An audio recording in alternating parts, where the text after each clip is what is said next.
You know what I mean? If you're like, well, I don't know how to spend nothing, I just be spending everything. I get into the dollar store, I just buy everything. Or I go to the Gucci store, and man, mortgage ain't paid. You know what I mean?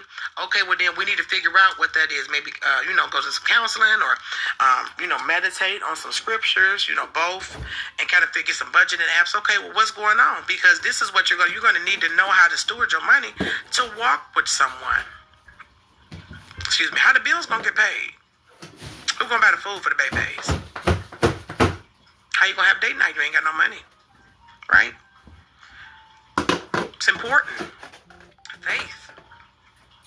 They said you aren't submissive. A lot of times the men, a lot of them don't pray like that. And he was my age, but he didn't have no kids. See, and it probably is not meant for. He said he don't want to have no kids. So for me, I'm not gonna talk to you because I have kids. So if you don't want to have no kids, I mean, you don't want to have my kids. So why are you talking to me? Because you want some cookies? You ain't getting none of that. See you later. And that's what I did. I blessed them with my essence. Right? Same thing with you brothers.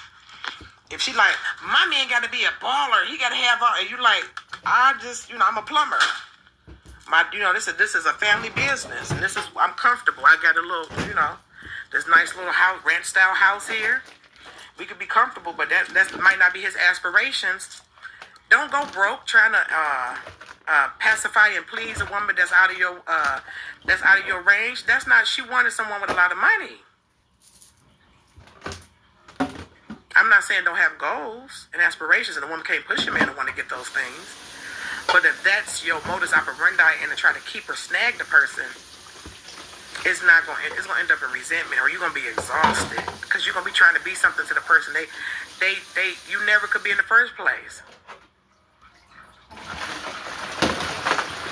Sex. If the man I like slim thicks, you ain't be talking to me because I'm a BBW. Okay, I got big old breasts, big old face. You know what I'm saying? I mean, I work out, but I'm not no small sister, so I'm not gonna be trying to. Okay, I understand being healthy, but I'm not about to be. I'm going to start myself. I'm not doing that for somebody because I'm not your helpmeet. I'm not going to help you in that area. Okay? So those are things that we need to think about when we're single. And I noticed that in the ministries, and I don't think that they're doing it. Some of them be being petty now, but I don't think that they're doing it to be malicious. It's just that they're thinking, which I get that thought process, that the church is supposed to help families, supposed to help marriage, because strong marriages and families make strong communities. I completely get that. Trust me, I grew up in the church. I understand. I got people all up in my family, all for generations that was been in the ministry, so don't worry about that. I completely understand that.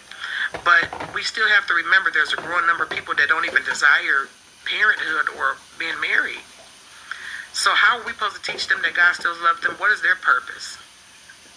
And how do we not make them feel excluded? Or the people that's in between, the divorcees, or the ones that's never been married and they may have kids or may not have kids. It might have been a long relationship but didn't work out.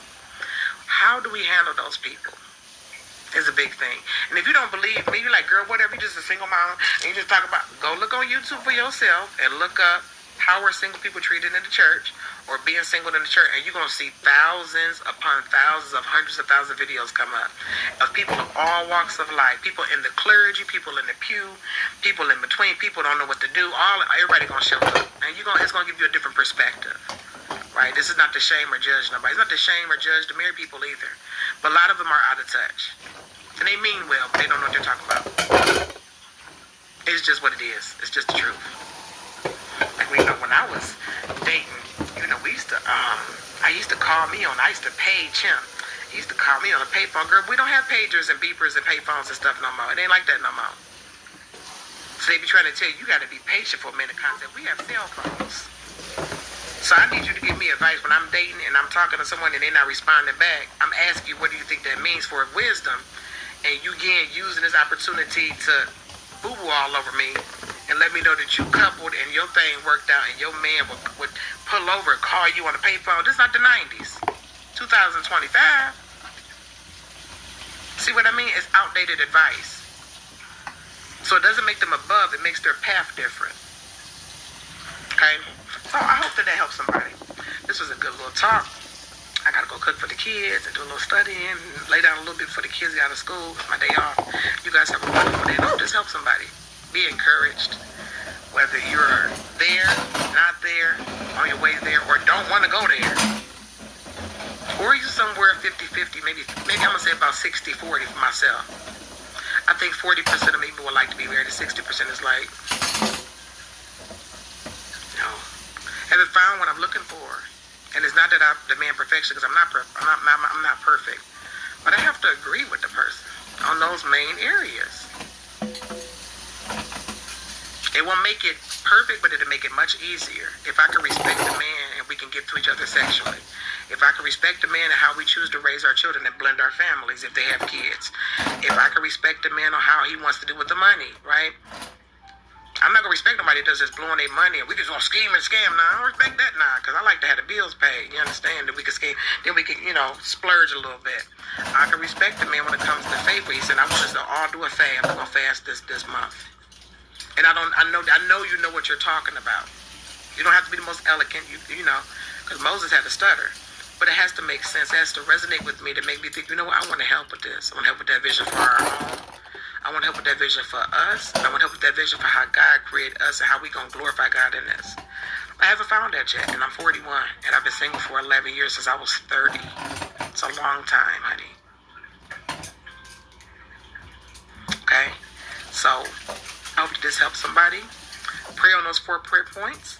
Think about it. If you don't believe me, go ask the married folks around you. And if they honest, ask them child rearing, sexuality, faith, and what was the third one? Finances. Those are the 4 reasons people divorce.